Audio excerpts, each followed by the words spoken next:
పరలోకమందున్న మా తండ్రి, నీ చిత్తము పరలోకమందు నెరవేరుచున్నట్లు భూమియందునూ నెరవేరునుగాక, భూమియందునూ నెరవేరునుగాక.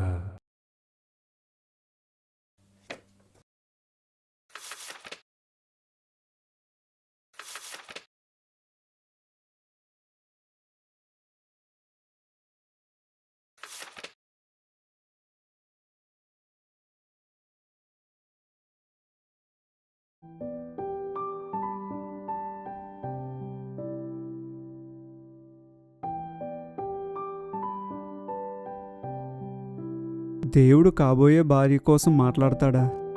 ఇతని విషయంలోనే మాట్లాడా? అందరి గురించి కూడా మాట్లాడతాడా? ఎలా తెలుసుకోవాలి?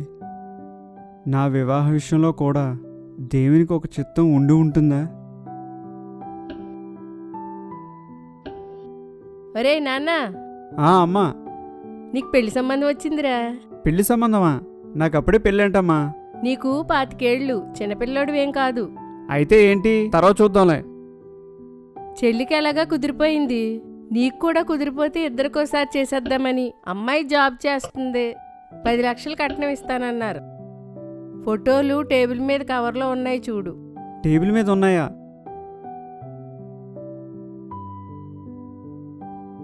ఈ అమ్మాయి నాకు నచ్చేయచ్చు, నేను పెళ్లి చేసేసుకోవచ్చు. ఒకవేళ ఇది దేవుని చిత్తం కాకపోతే ఎలాగైనా ఈ విషయంలో దేవుని చిత్తం తెలుసుకోవాలి, దానిని నా జీవితంలో నెరవేర్చాలి కూడా. కానీ ఎలా? అవునరా, నువ్వు పెళ్ళి ఎలా చేసుకున్నారా? చర్చిలో చూసి లవ్ చేసి పెద్దలు ఒప్పించి పెళ్లి చేసుకున్నాను. నా సంబంధం మా పాస్టర్ గారు చూశారా. జోసఫ్, నీ మ్యారేజ్ ఎలా సెట్ అయింది? మనల్ని కన్న తల్లిదండ్రులకు వాల్యూ ఇవ్వాలి కదా, అందుకే అరేంజ్డ్ మ్యారేజ్ చేసుకున్నాను. మా అత్త కూతురే చిన్నప్పుడే ఫిక్స్ అయిపోయింది. అమ్మాయి మంచి క్రిస్టియన్ అన్న, కాలేజీలో చూశాను, లవ్ చేసి పెళ్లి చేసుకున్నాను. దేవుడు ఒక అమ్మాయిని చూపించాడు, కానీ ఇంట్లో ఒప్పుకోలేదు. చాలా ట్రై చేశాను, అవలేదు. చేసేదేం లేక వేరొక మ్యారేజ్ చేసుకున్నాను. పెళ్లి విషయంలో అసలు దేవుని చిత్తం అనేది ఉంటుందా? ఉంటే వీళ్ళు ఎందుకు ఆలోచించడం లేదు? ఉంటే ఎందుకు కొందరు జీవితంలో జరగడం లేదు? వీళ్ళని అడిగితే ఒక క్లారిటీ వస్తుంది అనుకున్నాను, కానీ కన్ఫ్యూజన్ పెరిగింది. ప్రతి ఒక్కరూ మారు మనసు పొంది బాప్తిస్మం తీసుకోవడం అనేది దేవుని చిత్తం. మీలో ఎవరైనా మారు మనసు పొందుంటే బాప్తిస్మం తీసుకోవడానికి వెనకాడకండి. మనం భూమి మీద ఉన్నది దేవుని చిత్తాన్ని నెరవేర్చడానికే. కాబట్టి రేపటి నుంచి జరిగే ఉపవాస కొడుకులు అయిపోయిన వెంటనే బాప్తిస్మాలు ఉంటాయి. మీలో ఎవరినైనా దేవుడు ప్రేరేపిస్తే సిద్ధపడండి.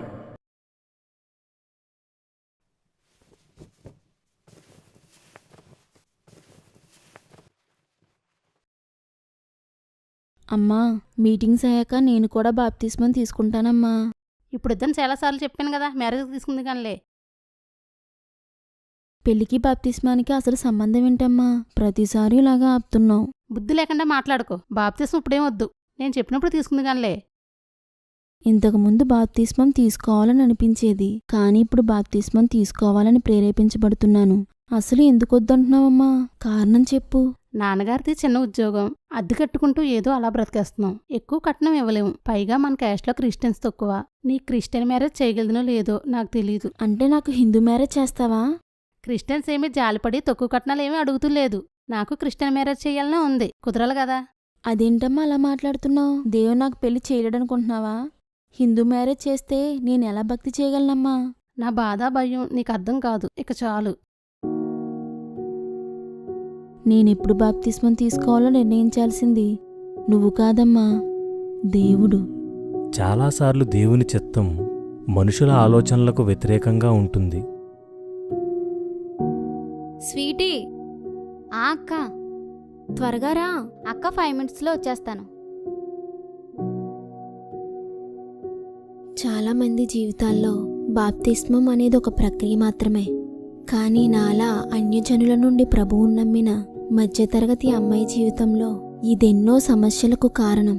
నేను బాప్తిస్మం తీసుకుంటే నేను నా కుటుంబీకుల అభిమానాన్ని కోల్పోవచ్చు. వివాహం విషయంలో ఎలాంటి సమస్యలు ఎదుర్కోవలసి వస్తుందో తెలీదు. ప్రభువా, నా జీవితంలో నీ చిత్తం చేయడానికి విశ్వాసంతో అడుగు వేస్తున్నాను. అన్నింటినీ ఎదుర్కోవడానికి నన్ను సిద్ధపరచు.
తాగు.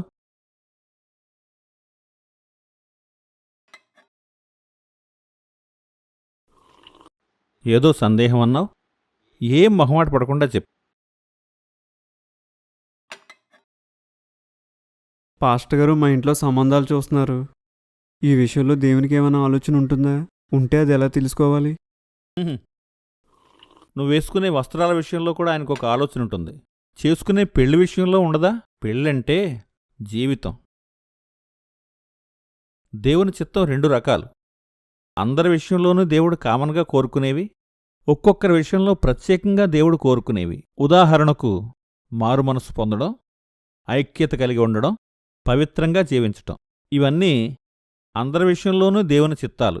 వీటి కోసం అందరూ బోధిస్తారు. వీటిని సాధించటానికి చాలామంది ప్రయత్నం చేస్తారు. ఇది మొదటిది.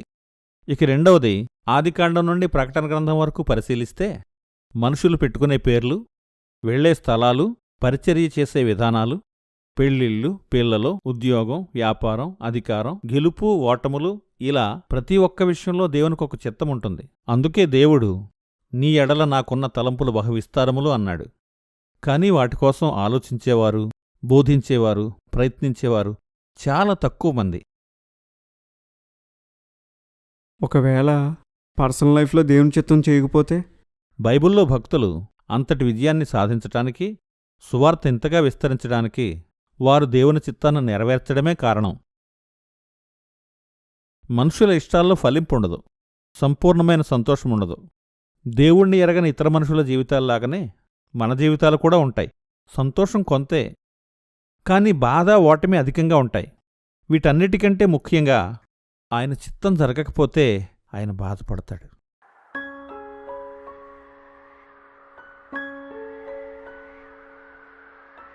దేవుని చిత్తం గురించి నా అనుభవంలో నుంచి నీకొక మాట చెప్తాను. నిన్నొక బట్టల షాపుకి తీసుకెళ్ళి ఓ 100 షర్ట్లు తీసుకోమంటే నీకు నచ్చిన కలర్స్లో నీ సైజులోనే తీసుకుంటావు. అదే దేవుడిస్తే నీకిప్పుడు సరిపోయేవి కొన్ని సంవత్సరాల తర్వాత సరిపోయేవి కొన్ని ఇస్తాడు. నీ సైజులు మారిపోతాయని ఇప్పుడు ఆలోచించలేం. నేను జాబ్ చేస్తున్నప్పుడు వివాహం విషయంలో దేవుడిని అడిగి ఎన్నో శ్రమలో నిందలో భరించి ఆయన చూపించిన అమ్మాయిని చేసుకున్నాను. ఆమె నేను ఉద్యోగస్తునిగా సమృద్ధిలో ఉన్నప్పుడు మాత్రమే కాకుండా సేవకొచ్చినప్పుడు, పస్తులు ఉండాల్సి వచ్చినప్పుడు, సంఘంలో అనేక మందిని ఆదరించాల్సి వచ్చినప్పుడు, ఇలా ప్రతి పరిస్థితుల్లోనూ ఒదిగిపోయి నాకు సహకారిగా నడుచుకుంటుంది. మనం మన ప్రస్తుత పరిస్థితులను గురించి మాత్రమే ఆలోచించగలం, కానీ దేవుడు మన భవిష్యత్తును కూడా ఆలోచించి నిర్ణయం తీసుకుంటాడు.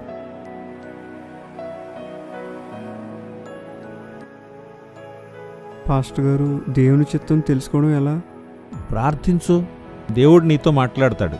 ప్రవచనం ద్వారానో, దర్శనం ద్వారానో, వాక్యాన్ని వింటున్నప్పుడో, వాక్యాన్ని చదువుతున్నప్పుడో, నీ హృదయంలో ప్రేరేపణ ద్వారానో, నీ చుట్టూ జరిగే సందర్భాల ద్వారానో ఏదో ఒక విధంగా దేవుడు నీతో మాట్లాడతాడు. దేవుని చిత్తాన్ని నిజంగా చేయాలనుకునే ప్రతి ఒక్కరితోనూ ఆయన తన మనసులో ఉన్న ఉద్దేశాన్ని వెల్లడి చేస్తాడు.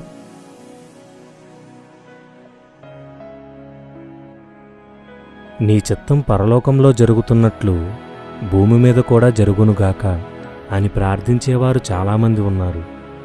కానీ తమ జీవితంలో ఆయన చిత్తం జరగాలి అని కోరుకునేవారు చాలా తక్కువ. అలాంటి వారు మాత్రమే ఆయనను సంతోషపరచగలరు.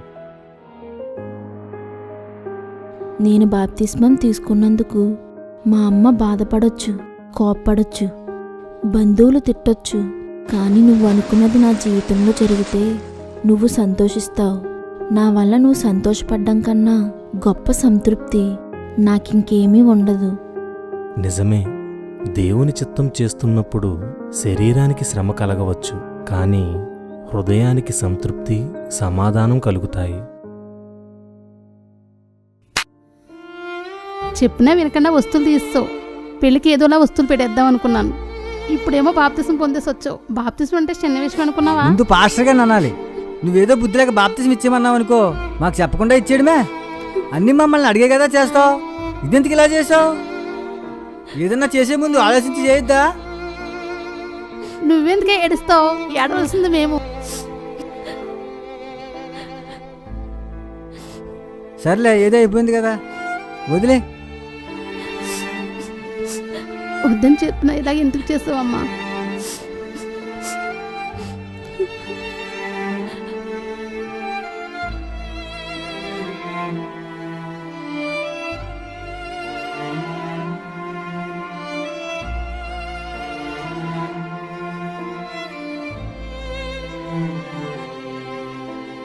అమ్మా, బాధపడకమ్మా.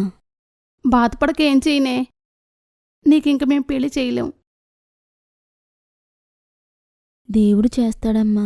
నోర్మి, లూదియం కూడా ఇలాగే దేవుడి చిత్తం అని వాళ్ళ అమ్మాయికి బాప్తీసం ఇప్పించింది. వాళ్ళ అమ్మాయికి ఇప్పుడు 30 సంవత్సరాలు వచ్చాయి. పెళ్ళయిందా? నీ బ్రతుకు అలాగే తగలడుతుంది. చుట్టాలందరూ నన్ను పీక్కు తింటారు. అమ్మా, లూదియమ్మ గారు వాళ్ళ అమ్మాయికి గవర్నమెంట్ జాబ్ ఉన్నోడు కావాలని వెతుకుతున్నారు. దేవుని చిత్తం చేయాలని కాదు. అందుకే కీర్తనకి పెళ్ళవట్లేదు. నువ్వు కూడా దేవుని చిత్తం కోసం కాకుండా మన క్యాస్ట్లో ఉన్న అబ్బాయి కావాలనుకుంటున్నావు. నువ్వు ఇలాగే ఉంటే నా లైఫ్ కూడా తనలాగే ఉంటుందమ్మా.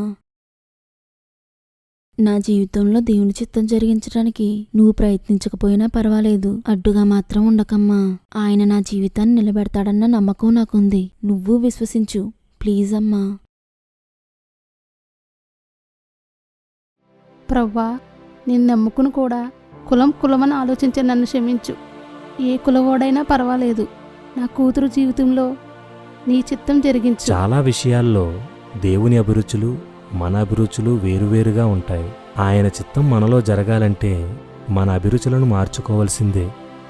దేవా, నువ్వెలాంటి వ్యక్తితో వివాహం చేయాలని నిర్ణయించినా అందుకు నేను సిద్ధంగా ఉన్నాను.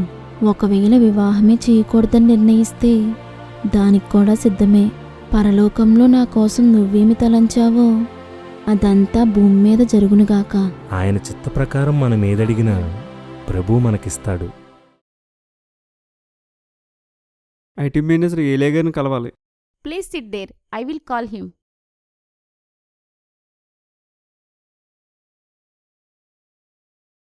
ఏంట్రా సంగతులు? ఏమన్నారా? అంతా మామూలే. ఏదో మాట్లాడాలన్నా? మీ మమ్మీ ఫోన్ చేశారా? చేసినట్టు నీకు చెప్పొద్దన్నారనుకో. అదే నీ పెళ్లి కోసం. ఏమంటుంది? ఏ సంబంధం వచ్చినా కనీసం ఫోటో కూడా చూడకుండా రిజెక్ట్ చేస్తున్నావంట. అమ్మ తనకు నచ్చిన సంబంధాలు చూస్తుంది. అంటే మా క్యాస్ట్ మా స్థాయికి తగింది, నా హైట్కి సరిపడేది, ఇలా.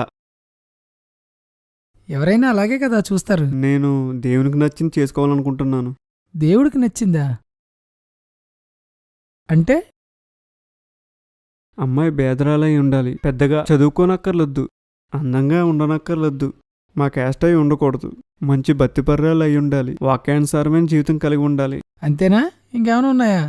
అదేంట్రా, నువ్వు అప్రిషియేట్ చేస్తావనుకుంటే ఎలా మాట్లాడుతున్నావు? మీ మమ్మీ తనకు నచ్చిన సంబంధాన్ని వెతుకుతున్నారు. నువ్వు నీకు నచ్చింది కోరుకుంటున్నావు. మీ ఇద్దరికి తేడా ఏముందిరా? 12వ అపోస్తులుగా ఎవరుండాలా అని పేతురు మత్తయి యూస్తుల పేర్లు చీటీల మీద రాసి ప్రార్థన చేసి తీస్తే మత్తయి పేరు వచ్చింది. కానీ దేవుడు ఆ ప్లేస్ని పౌలుకి ఇచ్చాడు. పేతురు చేసిన మిస్టేక్ ఏంటో తెలుసా? పేతురు రాయాల్సింది 2 చీట్లు కాదు, 3. మత్తయ్య, యూస్తు వీరెవరూ కాదు. మనం కొన్ని సెలెక్ట్ చేసుకుని ఇందులో ఏదో ఒకటి చెయ్యి అని మనం ప్రభువుని అడగకూడదు. మనకంటూ ఏ అభిప్రాయం లేకుండా దేవుణ్ణి అడగాలి. అప్పుడే దేవుని చిత్తాన్ని తెలుసుకోగలుగుతాం. నీ అభిప్రాయాలు ఆదర్శంగా ఉన్నాయి, కానీ అవి దేవుని చిత్తానికి వ్యతిరేకంగా ఉండొచ్చు. ఏమో, దేవుడే అమ్మాయిని నీ క్యాస్ట్లోనే పుట్టించుండొచ్చు. ఒక ధనవంతురాలు నీకు ఇవ్వాలనుకుని ఉండొచ్చు. ఒక నామకార్థపు అమ్మాయిని నీ జీవితంలోనికి పంపి నీ ద్వారా ఆమెను మార్చాలనుకోవచ్చు. ఊహించలేం కదరా. ఎస్తేరు ఒక రాజును పెళ్లి చేసుకోవాలని ఆశపడ్డం తప్పు. అలాగే ఒక రాజును పెళ్లి చేసుకోకూడదని అనుకోవడం కూడా తప్పే. దేవుని దగ్గర దేవాన్ని చిత్తం చేయని రిక్వెస్ట్ పెట్టాలి. ఇలాంటిది చెయ్యని రిక్వైర్మెంట్ పెట్టకూడదు. దేవుని చిత్తం చేస్తే ఎలా ఉంటుందో అనుభవపూర్వకంగా తెలుసుకున్న వ్యక్తిగా నీ జీవితంలో కూడా ఆయన చిత్తం జరగాలని ప్రతిరోజు ప్రార్థన చేస్తాను. దేవుడే తీసుకొస్తాడని అజ్ఞానంగా ఆలోచించకుండా నీ ప్రయత్నం నువ్వు చెయ్యి. ఆయన చిత్తం నీ ముందుకు వచ్చినప్పుడు ఆ విషయం నీ మనసుకు తెలుస్తుంది. ప్రభు చిత్తమేంటో మనకి తెలియపరచబడాలంటే మన చిత్తాలన్నింటినీ మన హృదయంలో నుండి తీసివేయాలి.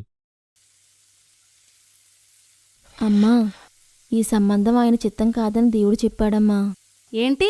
ఇది కూడా అవదా? అప్పుడైతే 5వది. వచ్చిన సంబంధాలన్నిటికీ ఏదోటి చెప్పి చెడగొట్టడానికి చచ్చిపోతున్నాను. ప్రతి సంబంధానికి వంకలు పెడుతున్నావని సంబంధాలు కూడా తీసుకురానంటున్నారు. ఇంకా నువ్వేంటో ఈ దేవుడి చిత్తం ఏంటో నాకేం అర్థమవుతలేదు. సర్లే, వస్తున్నారు కదా, రాని, ఇదేమవుద్దో చూద్దాం. నువ్వేమో వచ్చిన సంబంధాలన్నీ పాడు చేసుకుంటున్నావు. అసలు నీ పెళ్లి చేయగలదమో లేదో అర్థం కావట్లేదు. ఏం జరిగిద్దో ఏంటో. వెళ్ళు, చేసిన చాలులే. వాళ్ళు వచ్చే టైం అవ్వింది, రెడీ అవ్వు. నీ పేరేంటమ్మా? చెప్పు. నిత్య. వంట చేయడం వచ్చామ్మా? మా నిత్యకి అన్నీ వచ్చండి. బాబు మేనేజర్ కదమ్మా, అందుకే సెలవు దొరకలేదు. అవునండి. అబ్బా ఫోటో చూసేవమ్మా నువ్వు? చూసామండి. మీ అమ్మాయి ఫోటో మా అబ్బాయికి చూడగానే నచ్చిందంటండి. మాకు కూడా నచ్చిందండి. కట్నం ఎక్కువ వదిలేండి, 4 లక్షలు ఇవ్వండి చాలు. సరేనండి. మాకు కూడా ఒకే అబ్బాయి. పెళ్ళి అవగానే బెంగళూరు తీసిపోతాం. మీకు పర్లేదా? పర్లేదండి. అంతా బాగుంటే 2 నెలల్లో చేసేసుకుందామండి. మేము ఆలోచించుకుని ఫోన్ చేస్తాం వదిన గారు. వదినీ గారు అని వరుస కలిపారు కదండి, మీకు ఇష్టం అవ్విందని అర్థం. ఎప్పుడు ఇచ్చి పెళ్లి చేసేద్దారంటే అప్పుడు చేసేద్దామండి. అలాగేనండి. అమ్మయ్యా, పెళ్లి కుదిరిపోయినట్టే. అదేంటి అలా ఉన్నావు? బెంగళూరు వెళ్ళిపోతున్నానని అప్పుడే బెంగ పెట్టేసుకున్నావా ఏంటి? ఏమైందే? నేనీ పెళ్లి చేసుకోనక్క. ఏం మాట్లాడుతున్నావు? మంచి ఫ్యామిలీ, మంచి జాబు, ఏం తక్కువ? ఇంతకంటే మంచి సంబంధం వచ్చేస్తుందనుకుంటున్నావా ఏంటి? అసలు ఎందుకు వద్దంటున్నావు చెప్పు. ఇది దేవుని చిత్తం కాదక్కా. చూడ్నిత్యా, నేను కూడా నీలాగే దేవుని చిత్తం అని మంచి మంచి సంబంధాలన్నీ వదిలేసుకుని దేవుడు చూపించిన దాన్నే చేసుకున్నాను. నా జీవితం ఎలా ఏడ్చిందో నీకు చెప్పనక్కర్లేదు. అత్తగారితోనూ గొడవలే, ఆయనతోనూ గొడవలే. అసలు మనశ్శాంతే లేదు. సగం రోజులిక్కడ, సగం రోజులక్కడ. నా మాట విని ఈ సంబంధం చేసుకో. అక్క, ఒక మాట అడుగుతాను, ఏమనుకో కదా? అడుగు. బావగారు నీతో ప్రేమగా లేరని చెప్పావు కదక్క, మరి నువ్వు బావగారికి లోబడ్డావా? బావగారు నేను బాగా చూసుకుంటున్నారని చెప్పావు, తర్వాత ఎందుకు మారిపోయారు? నీవుండేది మా ఇంటి పక్కనే కాబట్టి నీ గురించి నాకు తెలుసక్క. నువ్వు అనుకున్నదే చేస్తావు, ఆయన మాటకు లోబడవు. బావగారికి లోబడి చూడు, అత్తయ్యగారిని ప్రేమించి చూడు, కోడలిగా నీ బాధ్యతలన్నీ కొనసాగించి చూడు. అయినా సరే నీకు సంతోషం దొరకకపోతే అప్పుడు దేవుణ్ణి ప్రశ్నించు. అక్క, దేవుడు చెప్పిన వ్యక్తిని పెళ్లి చేసుకుంటే సరిపోదు. అతనితో దేవుడు ఎలా నడుచుకోమన్నాడో అలా నడుచుకోవాలి కూడా. సౌలు రాజవ్వడం దేవుని చిత్తమే, కానీ అతని జీవితం ఎందుకలా అయిపోయింది? దానికి కారణం దేవుడంటావా, సౌలంటావా? ఏమండి, భోంచేశారా? దేవుని చిత్తం చేయడమంటే ఆయన చెప్పిన దానిని ప్రారంభించడం కాదు, పూర్తి చేయడం. అప్పుడే ఆయన మనకి ఎంత గొప్ప స్థితిని ఇవ్వాలనుకుంటున్నాడో తెలుస్తుంది. Hi Jessie. హాయ్ నిత్య. ఏంటి బైబిల్లో డౌట్సా? Thank you.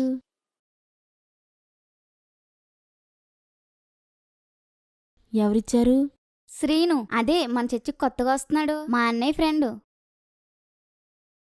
అది కాదే. తీసుకో.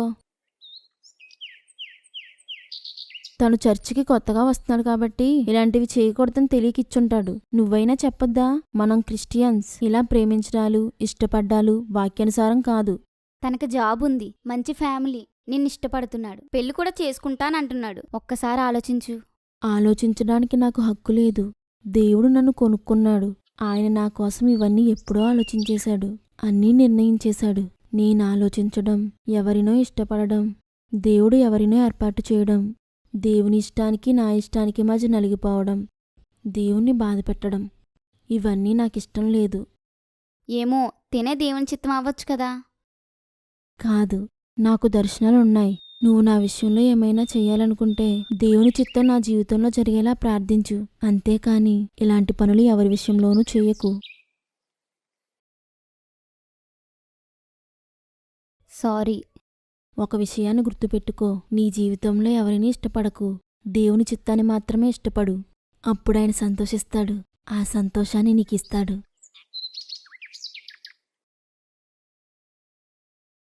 చెల్లి అడిగితే ఫోటోలు చూడలేదన్నావంట? చూడలేదు. ఎవరినైనా ప్రేమించావా ఏంటి? లేదు. మరెందుకు చూడలేదు? సంబంధాలు చూడమంటావా మానేమంటావా? 2 కండిషన్లకు ఒప్పుకుంటే చూడు. ఏంటవి? క్యాస్టో కట్నం ఎడ్యుకేషన్ దృష్టిలో పెట్టుకోకుండా చూడాలి. పెళ్లిలో తాళి కానీ ఇతర ఏ ఆచారాలు ఉండడానికి వీల్లేదు. అలాగని పౌలు గారికి చెప్పి సంబంధాలు చూడమను.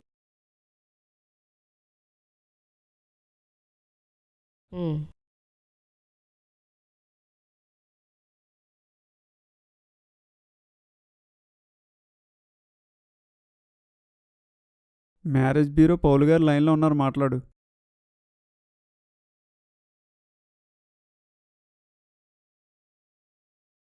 ప్రైజ్ రాడండి పాస్టర్ గారు.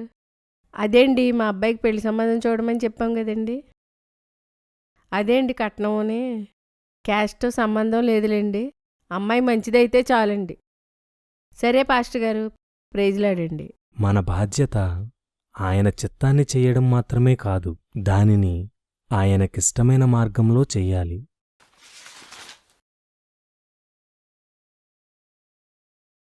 అమ్మా, రాత్రి దర్శనం వచ్చింది.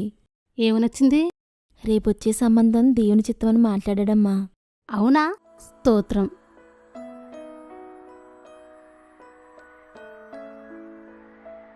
వస్తువులేం పెట్టుకోలేదేంటి? అమ్మాయి మరీ బోడుగా ఉంది. పెళ్ళయ్యాక ఏమైనా పెట్టుకుంటావా? ఇక ఇంతేనా?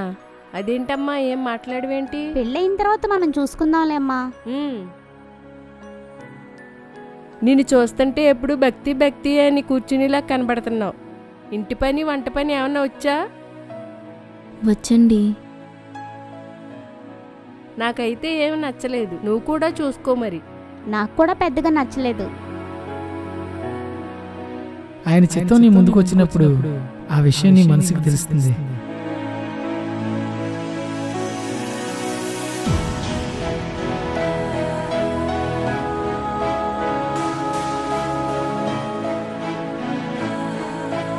నిత్యా, అబ్బాయిని చూడు.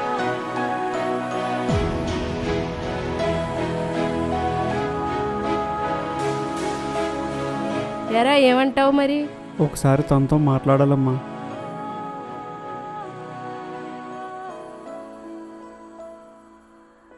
Praise the lord. Praise the lord అండి. ఇలా మాట్లాడచ్చో మాట్లాడకూడదో నాకు తెలీదు. నాకు కాబోయే భార్య కోసం ఎలాంటి ఊహలు ఎలాంటి ఆలోచనలు నాకు లేవు. అది దేవుని చిత్తమైతే చాలనుకున్నాను. Thanks God. నిన్ను చూడగానే ఇది దేవుని ఏర్పాటని నాకు అనిపించింది. నీకేమొచ్చో, ఏం చదివావు నిన్ను అడగను. నేను నచ్చానా లేదా అని కూడా నిన్ను అడగను. ఈ పెళ్ళి దేవుని చిత్తమా కాదని ప్రేయర్ చేయి. నీకు కూడా దేవుని చిత్తమని అనిపిస్తే అప్పుడు చెప్పు ఇది ఆయన చిత్తమని. నీతో కూడా మాట్లాడే వరకు వెయిట్ చేస్తాను. అప్పుడు మిగతావి మాట్లాడమని మా వాళ్ళకి చెప్తాను. ఇది దేవుని చిత్తమని ప్రభు రాత్రి దర్శనంలో మాట్లాడాడండి.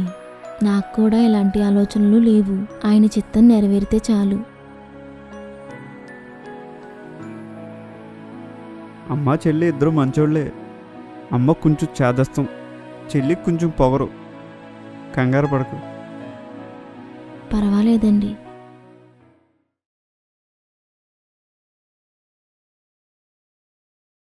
అమ్మా, నాకు నచ్చింది. మిగతా విషయాలు మాట్లాడు. నచ్చిందా? మా అబ్బాయికి నచ్చిందటండి.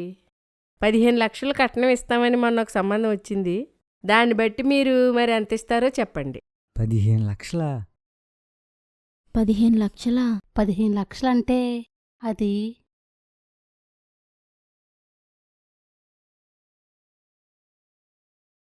మేము ఫోన్ చేసి చెప్తామండి.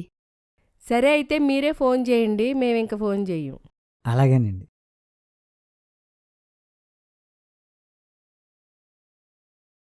ఎరా, ఇంక తినేస్తావా?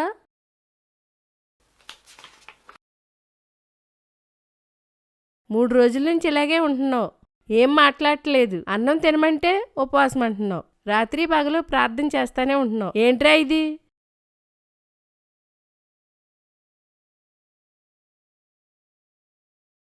సరే, ఇప్పుడు ఏమంటావు?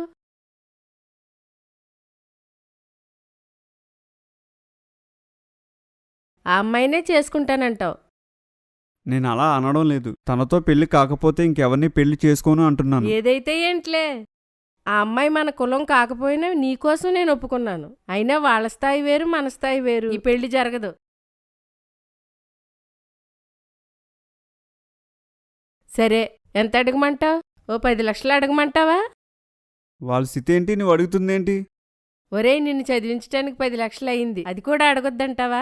సరే అయితే నా చదువుకైన ఖర్చులు వాళ్ళని అడుగుదాం. వాళ్ళు కూడా వాళ్ళ అమ్మాయిని డిగ్రీ వరకు చదివించారు కదా, ఆ డబ్బులు మనం ఇద్దామా? ఏం మాట్లాడుతున్నావు అమ్మా? ఇదేమైనా వ్యాపారమా? పెట్టుబడి లాభం అని ఆశించడానికి. అది అసలు కాదురా. నీ ప్రాబ్లం ఏంటమ్మా? ఇంటికొచ్చంతా నేనే చూసుకుంటున్నాను కదా. చెల్లి పెళ్లి ఎలాగో సెట్ అయిపోయింది. తన కోసం ఏమైనా అప్పు చేయవలసి వస్తే నేను తీరుస్తాను. ఇంకేంటి నీ ప్రాబ్లం? పెళ్లికి 4 లక్షలు ఖర్చు అవుతుంది, ఎవరిస్తారు? సరే, మన పెళ్లికొచ్చులు వాళ్ళు అడుగుదాం. వాళ్ళ పెళ్లికొచ్చులు మనం ఇచ్చేద్దాం. లేకపోతే ఏంటమ్మా, మన దగ్గర ఉన్న డబ్బుతో మన స్థాయిలో మనం చేసుకోకుండా వాళ్ళని అడుగుదాం అంటావేంటి? వాళ్ళకొచ్చులు వాళ్ళకు ఉంటాయి కదా. మీ చెల్లికి ఆడబడుచు కట్నం 1,00,000 రూపాయలు కావాలంట. అమ్మా, అసలు ఆడబడుచు కట్నం ఎందుకు ఇవ్వాలి? అందరూ తీసుకుంటున్నారు కదా. మనం క్రిస్టియన్స్ అమ్మా, అలా ఆలోచించు. నాన్న సడన్గా చనిపోతే దేవుడే కదమ్మా మనల్ని ఆదరించాడు. దేవుడే కదమ్మా నాకు మంచి జాబ్ ఇచ్చాడు. దేవుడే కదమ్మా ఈ స్థాయినిచ్చాడు. మరి నువ్వేంటమ్మా దేవుని మాట వినకుండా వాళ్ళ పద్ధతి వీళ్ళ పద్ధతి అని అంటున్నావు? అది కాదురా, నువ్వు బాగుంటావనే. ఇది కరెక్ట్ కాదమ్మా. మనకన్నీ దేవుడిచ్చాడు. ఇంకెందుకమ్మా వాళ్ళని బాధ పెట్టడం? సరే, ఇప్పుడు ఎంత అడగమంటావు? వాళ్ళు ఎంత ఇవ్వగలరంటే అంత. వాళ్ళ పరిస్థితి చూస్తే 4-5 లక్షలు కూడా ఇచ్చిలా లేరు. అయితే ఏంటి, వాళ్ళని అప్పుల పాలు చేసేద్దామంటావా? వాళ్ళ అప్పులు తీర్చలేక తిని తినలేక ఏడుస్తుంటే ఆ డబ్బుతో మనం సుఖపడదామా? ఇలా అయితే కష్టం రా, ఈ సంబంధం వదిలే. వదిలేస్తాను. ఈ సంబంధం కాదు, నా లైఫ్లో పెళ్ళనే విషయాన్నే వదిలేస్తాను. ఈ పెళ్లి చేయమని మిమ్మల్ని అసలు నేను ఇబ్బంది పెట్టను. మీరు కూడా ఇంకో పెళ్లి చేసుకోమని నన్ను ఇబ్బంది పెట్టొద్దు. అదేంట్రా, ఇంకంతేనా? అంతే.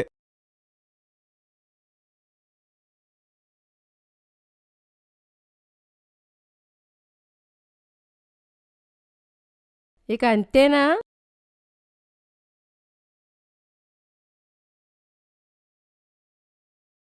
సర్లే, సాయంత్రం నువ్వు వచ్చాక కట్నం కోసం నీ ఎదురుగానే ఫోన్లో మాట్లాడతాను. నాకైతే ఇష్టం లేదు.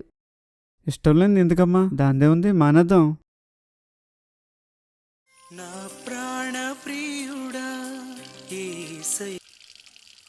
హలో, ఎవరండి? ఆంటీ, నేను హర్షని. మీరేండి? ఆంటీ, ఎలా అడుగుతున్నానని ఏమనుకోకండి. మీరు కట్నం ఎంత ఇవ్వగలరు? అంటే అప్పు చేయకుండా ఎంత ఇవ్వగలరు? అది బాబు, పాప పెళ్లి కోసం 3 లక్షలు దాసాం బాబు. ఇంకో 2 లక్షలు అప్పు చేసి ఇవ్వగలం. అప్పు చేయకండి ఆంటీ. నా పెళ్లి దేవుని చిత్త ప్రకారం జరగాలి. మీరు దాచిన 3 లక్షల్లో 1,00,000 రూపాయలు పెళ్లికొచ్చులకు వాడేయండి. మా అమ్మగారు ఫోన్ చేస్తే 2 లక్షలు ఇస్తానని చెప్పండి. అదేంటి బాబు, అలాగైతే మీ అమ్మగారు ఒప్పుకుంటారా? మీరేం కంగారు పడకండి ఆంటీ, నేను చూసుకుంటాను. సరే బాబు. ఆంటీ, అది తనుందా? ఉంది బాబు, ఇస్తున్నాను, లైన్లో ఉండు.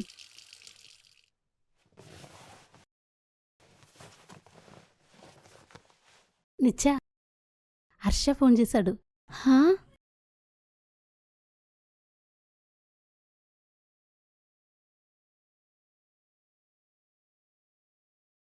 హలో, ప్రైజ్లాడండి.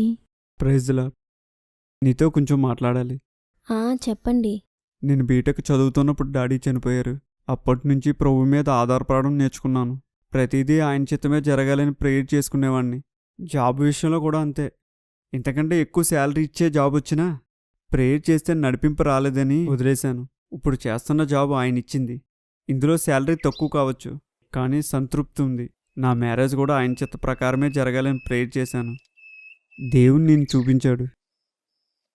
మా ఫ్యామిలీ కొంచెం వ్యతిరేకంగా ఉంది, కానీ దేవుడు తన చిత్తాన్ని చేస్తాడని నాకు విశ్వాసం ఉంది. నువ్వు కూడా ప్రేయర్ చేయి. ఎలాగైనా ఆయన ఇష్టం మన జీవితంలో నెరవేరాలి. ఆమేన్. ఆమేన్. అవును, నీకు ఫోన్ ఉందా? లేదండి. నీకు గిఫ్ట్గా ఫోన్ కొనిద్దాం అనుకుంటున్నాను. ఏమీ అనుకోనంటే ఒక విషయం చెప్పనండి. అదేం ఉండదు, నువ్వు ఏదైనా షేర్ చేసుకోవచ్చు. మనకింకా పెళ్లి కాలేదు కదండి. పెళ్లి కాకుండా మాట్లాడుకోవడం. ఒకరిని ఒకరు అర్థం చేసుకోవడానికి అంతే.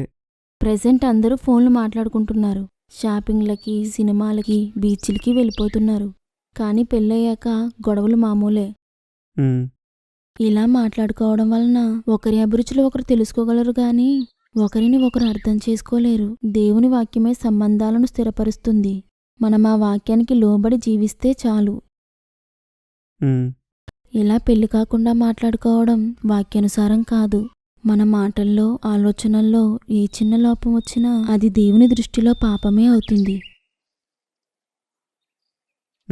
మిమ్మల్ని ఏమైనా బాధ పెడితే క్షమించండి. అదేం లేదు, నువ్వు చెప్పింది కరెక్ట్. ఏమైనా ముఖ్యమైన విషయాలుంటే ఈ నంబర్కే కాల్ చేయండి. జాగ్రత్త అండి. ఉంటానండి. Okay, bye.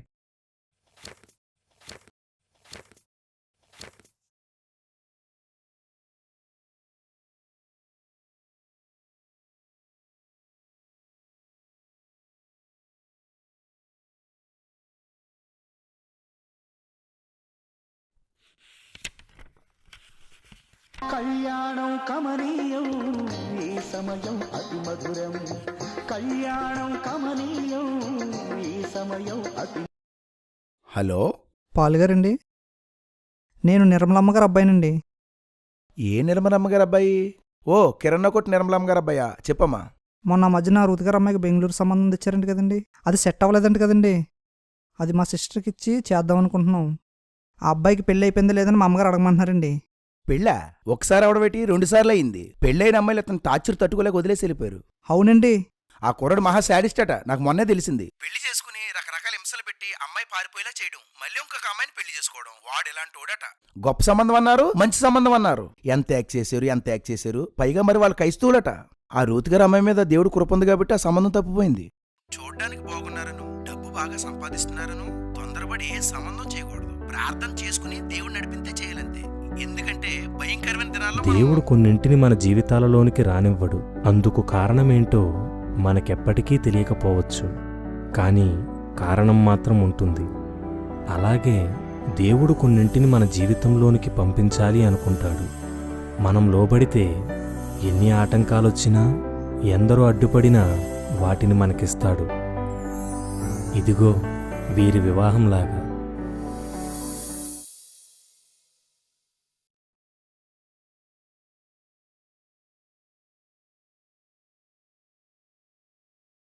హాయ్ నిత్య, ఏం చేస్తున్నావు?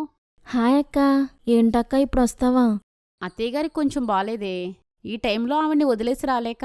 అయ్యో అవునా? అదేంటే రే పెళ్లి పెట్టుకుని ఎలా ఉన్నావు? ఐబ్రోస్ చేయించుకోలేదు, గోరింతకు పెట్టుకోలేదు, గోల్డ్ రింగ్ వేసుకోలేదు. పద బ్యూటీ పార్లర్కి వెళ్దాం. ఫేస్ ప్యాక్ కూడా వేయించుకుందు గాని లిప్స్టిక్, ఐబ్రో పెన్సిల్ ఇవన్నీ కొనాలి. అలాంటివేం వద్దక్క. ఎందుకని? నన్ను దేవుడు ఆయనకు నచ్చిన రూపంలో సృష్టించాడు. నన్నే కాదు, ప్రతి ఒక్కరిని ఆయన అభిరుచి ప్రకారం సృష్టించాడు. ఆయన చిత్తానికి వంకలు పెట్టడం నాకిష్టం లేదక్కా. నా గోర్లు ఈ రంగులో ఉండాలని, నా కనుబొమ్మలు ఈ ఆకారంలో ఉండాలని, నేనీ రంగులో ఉండాలని దేవుడు నిర్ణయించాడు. నేను వాటి రంగులు, ఆకారాలు మార్చి దేవుని నిర్ణయాన్ని ఎదిరించలేనక్క. ఆయన అనుకున్నట్లు నేను ఉండడంలో నాకెంతో సంతోషం, సంతృప్తి దొరుకుతున్నాయి. అంటే మామూలు టైంలో ఓకే, కానీ పెళ్లి కదా, లైఫ్లో చాలా ముఖ్యమైన రోజు. పైగా అందరూ వస్తారు. రేపు ఒక్కరోజుకి మేకప్ వేసుకో. మామూలు రోజుల్లోనే ఆయన నా వల్ల ఎక్కడ బాధపడతాడో అని ఎంతో జాగ్రత్త పడతాను. అలాంటిది లైఫ్లో ముఖ్యమైన పెళ్లి రోజున మనుషుల కోసం ఆలోచించి దేవుడికి నచ్చిన పని ఎలా చేయగలను? ప్రభు మనకి కొన్ని సరిహద్దులు నియమించాడు. ఏ సందర్భంలోనైనా, ఎలాంటి పరిస్థితులు ఎదురైనా వాటికి లోబడి జీవించాలి.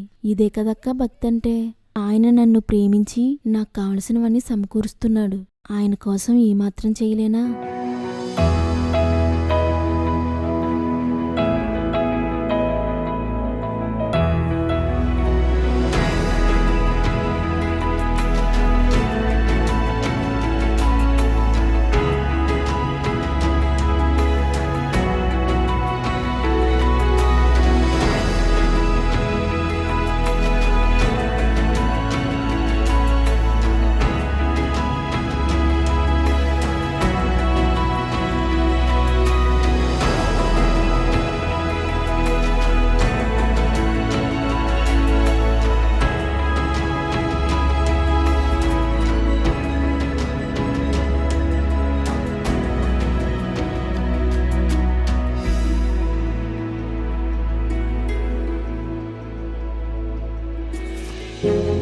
సామెతలు 17వ అధ్యాయం 9వ వచనం.